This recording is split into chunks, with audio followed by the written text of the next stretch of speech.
C'est une tradition russe de poursuivre les traîtres pour les éliminer à l'étranger? Non, c'est pas la tradition russe, c'est le destin de tous les traîtres en principe. C'est comme Pierre Laval qui a choisi aussi son destin, qui a été fusillé, voilà, parce qu'il était Après un un traître. procès quand même. Parce que c'était un traître du peuple français. Oui, mais donc après un là, procès. ouais, il faut toujours procès qui durait 3 jours. Écoutez, mais bon.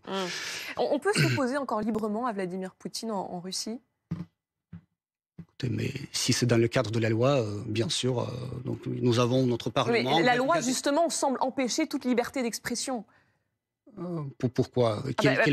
Vous évoquiez à l'instant le dissident Oleg Orlov parce qu'il a critiqué la guerre en Ukraine. On parle du dissident politique Vladimir Kara-Murza, condamné à 25 ans de prison, du jeune opposant Ilya Yachine, pareil, emprisonné pour avoir critiqué l'offensive militaire contre l'Ukraine. On se pose donc la question, est-ce qu'on peut s'opposer librement avec en plus la mort suspecte du premier opposant Vladimir Poutine il y a quelques les jours. gens qui savent d'avance qu'ils violent la loi, ils doivent tout simplement être conscient des conséquences. C'est tout ce que je peux vous dire. En ce qui concerne la critique des pouvoirs et tout ça, ça existe en Russie comme dans n'importe quel pays, mais il faut toujours être conscient qu'il y a une certaine législation à respecter. Ils sortiront un jour, ces opposants?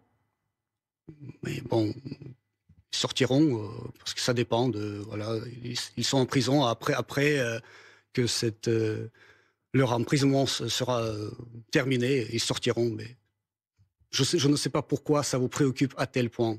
Vous avez pas mal de problèmes dans votre système pénitentiaire. Donc là, je vous conseille quand même de... Enfin, on n'emprisonne pas les opposants politiques en France, je vous rassure. Ervan Gerkovitch, jeune journaliste d'une 30aine d'années du Wall Street Journal, emprisonné lui aussi. Pour l'espionnage.